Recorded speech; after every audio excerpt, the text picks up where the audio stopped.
안녕하십니까? 인생의 복잡한 문제들을 말씀으로 단칼에 해결해주는 김종근 목사의 쾌도 남마입니다.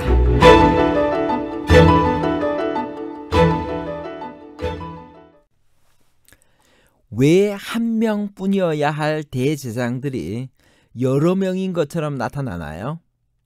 예수님과 초대교회 당시의 대제사장은 실제로 누구인가요?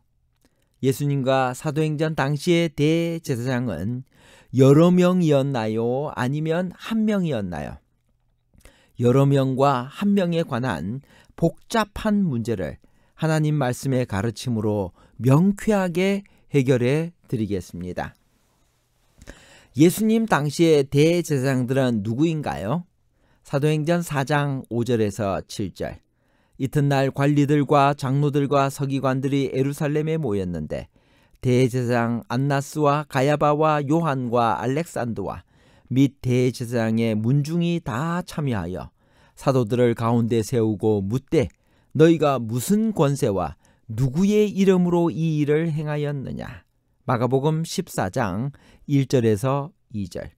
이틀이 지나면 유월절과 무교절이라 대제사장들과 서기관들이 예수를 흉계로 잡아 죽일 방도를 구하며 이르되 밀란이 날까 하노니 명절에는 하지 말자 하더라. 대제사장의 명단에 맨 처음 나오는 안나스는 사실은 당시의 현직 대제사장이 아니고 전임 대제사장입니다. 원래 대제사장은 아론의 후손이 계승하는 종신직이었지만 로마 정부가 통치에 필요한 대로 그들 마음에 드는 사람을 대제사장으로 임명했기 때문에 임기가 한정적이었습니다.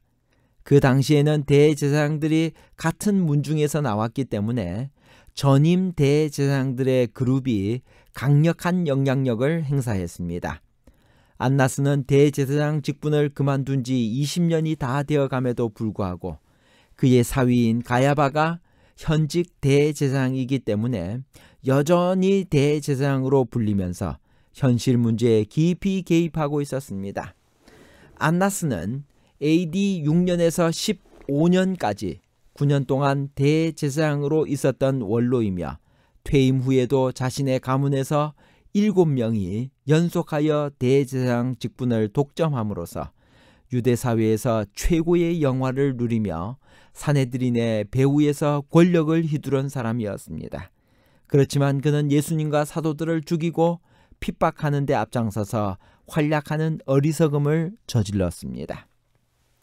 예수님과 초대교회 당시의 현직 대제사장은 안나스의 사위인 가야바였습니다.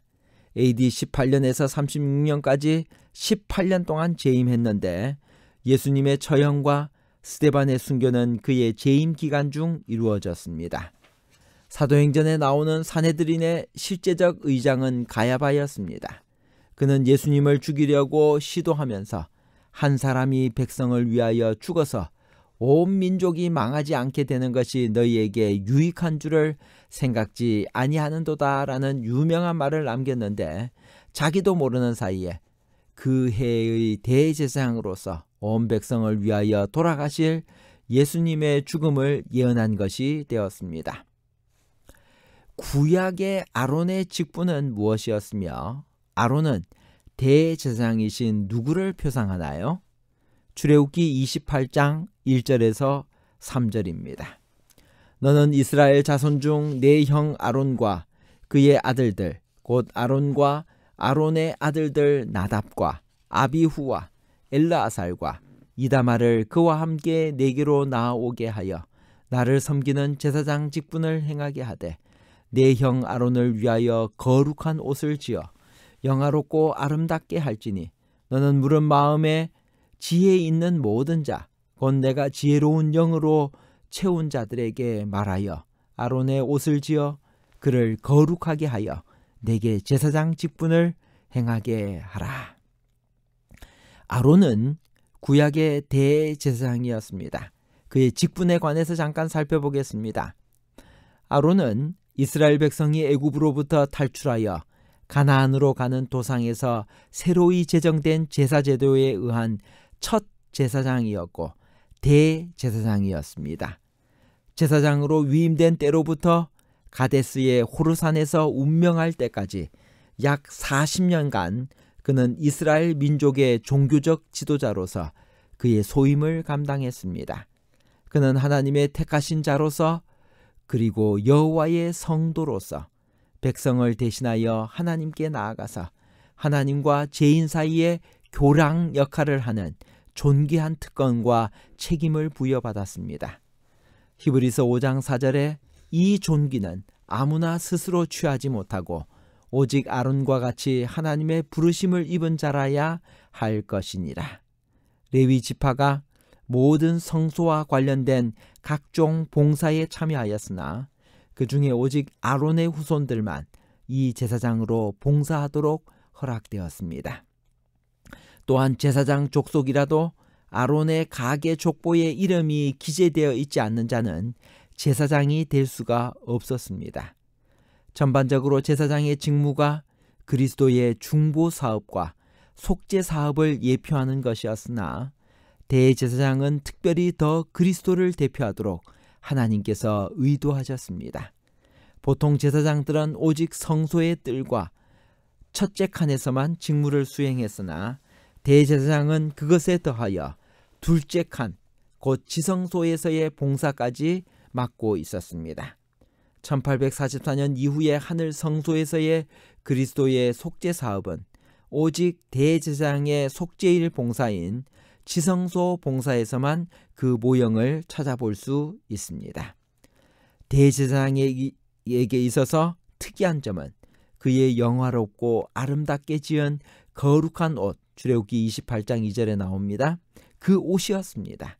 그 중에 판결 흉패에는 이스라엘 12지파의 이름이 각종 보석에 새겨져서 물려 있었는데 이 흉패는 언제나 대제사장의 가슴에 붙어 있었습니다. 이스라엘의 대제사장 아론에 관하여 기록되기를 그가 성소에 들어갈 때에는 이스라엘 아들들의 이름을 기록한 이 판결 흉패를 가슴에 붙여 여호와 앞에 영원한 기념을 삼을 것이니라고 출애굽기 28장 29절에 말씀하셨습니다. 이것은 그의 교회를 향한 그리스도의 변함없는 사랑에 대한 아름답고도 명확한 예표가 아닙니까? 아론이 그분의 표상인 우리의 위대하신 대제사장께서는 그의 가슴에 그의 백성을 간직하고 다니십니다. 대제사장 그리스도에 관해서 생각해 보겠습니다. 그리스도는 참되시고 실체이신 대제사장이십니다. 그는 하나님의 일에 자비하고 충성된 대제사장이 되어 백성의 죄를 구속하셨으며 자기가 시험을 받아 고난을 당하셨은즉 시험 받는 자들을 능히 도우시느니라. 그러므로 우리에게 큰 대제사장이 있으니 승천하신 자 곧 하나님의 아들 예수시라. 우리가 믿는 도리를 굳게 잡을지어다. 우리에게 있는 대제사장은 우리 연약함을 체휼하지 아니하는 자가 아니요 모든 일에 우리와 한결같이 시험을 받은 자로 돼 죄는 없으시니라. 히브리서 4장 14절 15절. 이러한 대제사장은 우리에게 합당하니 거룩하고 악이 없고 더러움이 없고 죄인에게서 떠나 계시고 하늘보다 높이 계신 자라. 히브리서 7장 26절. 이제 한 말의 중요한 것은 이러한 대제사장이 우리에게 있는 것이라. 그가 하늘에서 위엄의 보좌 우편에 앉으셨으니 성소와 참 장막에 부리는 자라. 이 장막은 주께서 베푸신 것이요 사람이 한 것이 아니니라. 히브리서 8장 2절. 결론입니다. 첫 번째, 예수님과 사도행전 당시의 현직 대제사장은 가야바였습니다. 둘째, 그러나 전직 대제사장이며 가야바의 장인인 안나스와 그의 문중이 강력한 영향력을 행사하고 있었습니다. 셋째, 그리고 전직 대제사장들과 대제사장들의 그룹이 산헤드린에서 막강한 세력을 떨치고 있었습니다. 이것이 성경에 대제사장들이라고 복수형을 쓴 이유입니다. 이런 부정적 대제사장도 있었지만 우리의 실제적인 대제사장은 그리스도 예수님이십니다. 여기 실물교훈 148페이지에 이렇게 말씀하십니다. 그리스도를 상징하던 아론처럼 우리의 구주께서는 성소 안에서 그의 모든 백성의 이름들을 그의 가슴에 간직하신다. 우리의 위대하신 대제사장께서는 그가 우리로 하여금 신뢰하도록 격려하신 모든 말씀을 기억하신다. 그분은 언제나 그의 언약을 염두에 두고 계신다. 감사합니다.